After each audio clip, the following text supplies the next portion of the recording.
राजनीति विज्ञान के दूसरे वीडियो में स्वागत है। जैसा कि हम जानते हैं कि हम भारतीय संविधान की विशेषताएं पढ़ रहे हैं। 5 विशेषताएं पढ़ चुके हैं। आगे की जो विशेषता है वो है 6 नंबर, मौलिक अधिकार एवं कर्तव्य। इस विशेषता में हम देखेंगे कि संविधान के मौलिक अधिकार क्या हैं, उन साथ में उनके कर्तव्य जो है, जिनको हम कहते हैं मौलिक कर्तव्य, वह क्या है, उनके बारे में हम एक संक्षिप्त जानकारी प्राप्त करेंगे।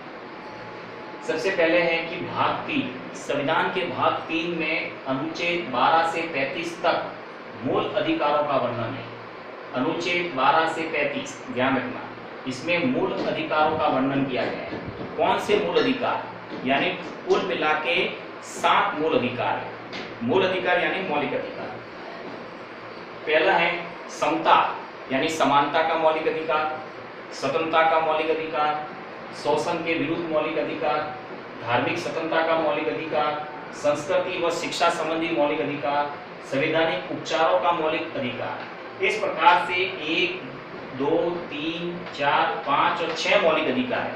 लेकिन शुरू में 7 मौलिक अधिकार थे, उसमें से एक मौलिक अधिकार को हटा दिया और वर्तमान में 6 मौलिक अधिकार है जो आपके सामने है।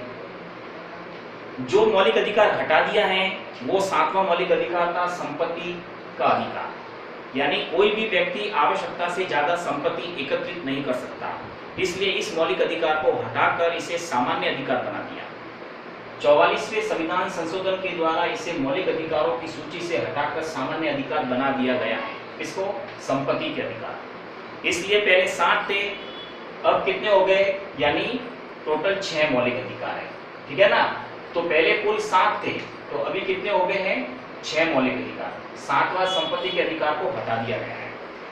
86वें संविधान संशोधन, जब हमारे देश में 86वां संविधान संशोधन हुआ था तो हम देखेंगे कि संसद में इसे कब पारित किया गया था।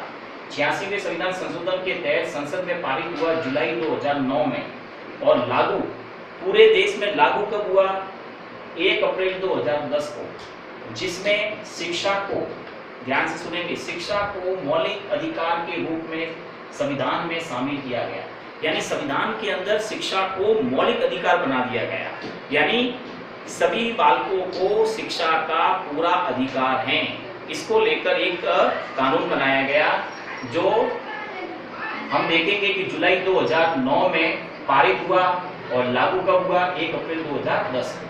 ठीक है, इसी के आगे के क्रम में देखेंगे कि अनुच्छेद 21 और अनुच्छेद 21 में एक मतलब बिंदु जोड़ा गया जिसको हम कहते हैं 21 क। अनुच्छेद 21 में 21 क के अंदर इस अनुच्छेद में क्या किया गया, कौन सा अनुच्छेद, 21 क। इस अनुच्छेद में 6 से 14 वर्ष तक के बालक को, कितना, 6 से 14 वर्ष तक के बालक को निःशुल्क अनिवार्य शिक्षा का अधिकार होगा। यानी जो बालक, चाहे वो लड़का हो या लड़की हो, 6 से 14 वर्ष तक की उम्र के हैं, उनको अनिवार्य व निःशुल्क शिक्षा का अधिकार है। और यह शिक्षा प्राप्त करने से उनको न तो सरकार रोक सकती है, न कोई संस्था रोक सकती है, न उनके अभिभावक रोक सकते हैं। इसी प्रकार हम देखेंगे 42वां संविधान संशोधन। फिर इसके बाद 42वां संविधान संशोधन हुआ। ये किससे संबंधित है, ये मौलिक कर्तव्य से संबंधित है, हमारे कर्तव्य यानी मौलिक कर्तव्य से संबंधित है। तो 42वां संविधान संशोधन 1976 में हुआ। इस संशोधन के तहत संविधान में 10 मौलिक कर्तव्य, कितने, 10 मौलिक कर्तव्य जो है, शुरू में 10 थे। ठीक है ना, शुरू में 10 मौलिक कर्तव्य जो है संविधान में जोड़े गए। फिर क्या हुआ, इन मौलिक कर्तव्यों का पालन, यानी ये जो 10 मौलिक कर्तव्य थे, इनका पालन, जैसे भारत की संप्रभुता, एकता, अखंडता की रक्षा करना, भाईचारे की भावना व प्रकृति और पर्यावरण की रक्षा करना, इस मौलिक कर्तव्य का उद्देश्य था। ऐसे कुल मिलाकर 10 मौलिक कर्तव्य थे। फिर क्या हुआ, इन मौलिक कर्तव्यों के अंदर एक 11वां मौलिक कर्तव्य जोड़ा गया। कौन सा, अप्रैल 2010 में लागू शिक्षा के मूल अधिकार को 11वें मौलिक कर्तव्य के रूप में जोड़ा गया। यानी हमने जो भी ऊपर देखा कि 1 अप्रैल 2010 को जो शिक्षा को मौलिक अधिकार बनाया गया था, उसको मौलिक कर्तव्य बनाया गया। यानी वो मौलिक अधिकार भी है और मौलिक, एक प्रकार से मौलिक कर्तव्य भी है, यानी 11वां मौलिक कर्तव्य बनाया गया। तो ये अधिकार भी है और कर्तव्य भी है। किसकी बात हो रही है? शिक्षा का मूल अधिकार और शिक्षा का मौलिक कर्तव्य दोनों समान है। तो 11वां मौलिक कर्तव्य बनाया गया शिक्षा का मौलिक कर्तव्य, यानी कि शिक्षा के मूल अधिकार को मूल कर्तव्य बनाया गया। तो इस प्रकार से हम देखेंगे हमारा बिंदु था मौलिक अधिकार व कर्तव्य, जिसकी ये संक्षिप्त पूरी जानकारी। इसके बाद आता है हमारी 7वीं विशेषता संविधान की, राज्य के नीति निर्देशक तत्व। नीति निर्देशक तत्व जिसको हम कहते हैं कि एक प्रकार से लोक कल्याणकारी राज्य की स्थापना करने के लिए सरकार के द्वारा नीति निर्देशक तत्वों का पालन किया जाता है। संविधान के भाग 4 में नीति निर्देशक तत्वों का वर्णन है।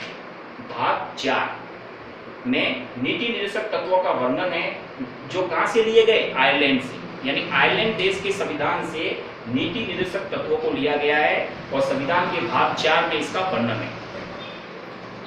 नीति निर्देशक तत्व सरकार के वर्तमान में क्या है? पथ प्रदर्शक, यानी सरकार का मार्गदर्शन करने वाले हैं। यानी इसमें ऐसी बातें हैं जो सरकार का मार्गदर्शन करती हैं, ठीक है ना। तो ये मार्गदर्शक की भूमिका निभाते हैं। इन तत्वों को मानने के लिए सरकार बाध्य नहीं, यानी नीति निर्देशक तत्वों को माने या न माने इसके लिए सरकार बाध्य नहीं है, क्योंकि ऐसा कोई संविधान में नियम नहीं है कि इन तत्वों को मानना पड़ेगा। लेकिन सरकार अपने राज्य को कल्याणकारी बनाने के लिए, विकसित बनाने के लिए इन नीति निर्देशक तत्वों का पालन करती है, लेकिन मानने के लिए बाध्य नहीं है। यह तत्व न्यायालय में वाद योग्य भी नहीं है। नीति निर्देशक तत्वों को न्यायालय में विवाद का विषय नहीं बनाया जा सकता, इसके ऊपर चर्चा नहीं की जा सकती। और यह तत्व लोक कल्याणकारी राज्य के निर्माण में महत्वपूर्ण है। यानी नीति निर्देशक तत्व जो है वो लोक कल्याणकारी राज्य के निर्माण में महत्वपूर्ण, यानी लोक कल्याणकारी राज्य का निर्माण करना है, विकास करना है, ठीक है ना, और अपने देश को एक समृद्ध, विकसित और कल्याणकारी राज्य बनाना है, तो नीति निर्देशक तत्वों का पालन करना होगा। इसलिए यहाँ पे लोक कल्याणकारी राज्य के निर्माण में इसे महत्वपूर्ण माना है और सरकार इसकी उपेक्षा नहीं कर सकती। यानी इस लोक कल्याणकारी तत्व यानी नीति निर्देशक तत्वों की सरकार उपेक्षा नहीं कर सकती, बल्कि उसका पालन करती है। इस प्रकार हम देखते हैं कि हमारे दूसरे वीडियो में हमने जो विशेषता देखी वो मौलिक अधिकार और मूल कर्तव्य देखे और राज्य की नीति निर्देशक तत्व देखे। यानी हमने दूसरे वीडियो में 7 विशेषताएं लगभग हम जो है ये पढ़ चुके हैं, ठीक है।